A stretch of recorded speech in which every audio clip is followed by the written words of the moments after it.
Hello and welcome back to another smashing episode of Nosensefornonsense. Today we're going to talk about focus.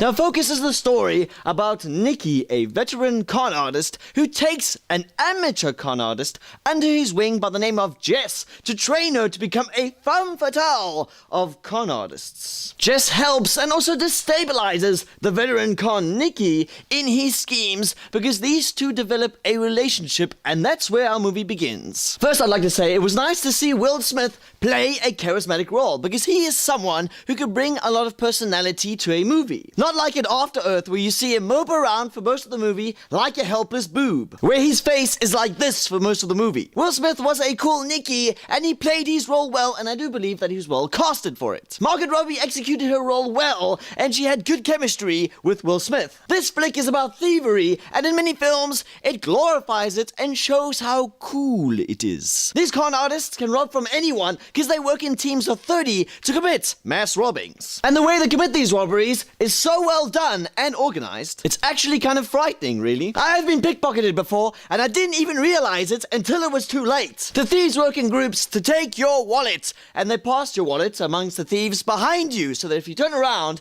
and you accuse that thief, he can deny the whole thing, because your wallet has already circulated amongst the other thieves, and on him, he has nothing. In movies, they can be cool, but in real life, they suck balls. Something I liked about this movie is that sometimes you think you have the whole story figured out, but actually you don't. But you do feel in the air that there's something wrong. Nothing is what it seems, and you must expect the unexpected. Focus puts an idea into your head, and it stays there until you realize, I didn't see that coming. As if the movie was conning you. There are some situations where these con artists are smart enough to get out of these situations while only using their charm and their wit. And sometimes you're like, that's difficult to believe, but at the same time, it brings a certain cleverness to the story. But there was a scene where you would expect them to use that charm to save themselves, but then something very unexpected happens. I didn't really see that coming, and I said to myself, no, that's not right. That doesn't make any sense whatsoever.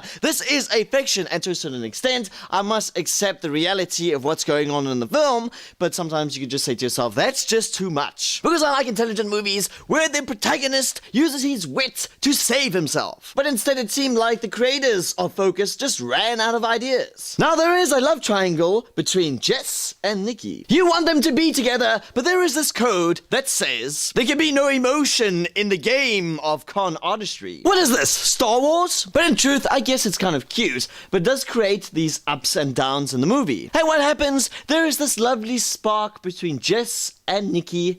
How obvious. Because at times you think you're watching a con film, and then you're like, oh wait, this is actually a romance flick. A movie where the acting had personality, not a bad story, which was fairly difficult to predict, which I liked, but I wish I would have seen less romance and more con artist stuff. So in the end, I will say that Focus deserves a thumbs up. Yes, it is. So listeners, did you like Focus? Yes, no, and why? Which rating did you give it? And which is the best con artist movie? Catch Me If You Can, American Hustle, or Matchstick Men? Leave a comment down below and spread the nonsense. So listeners, thank you for listening.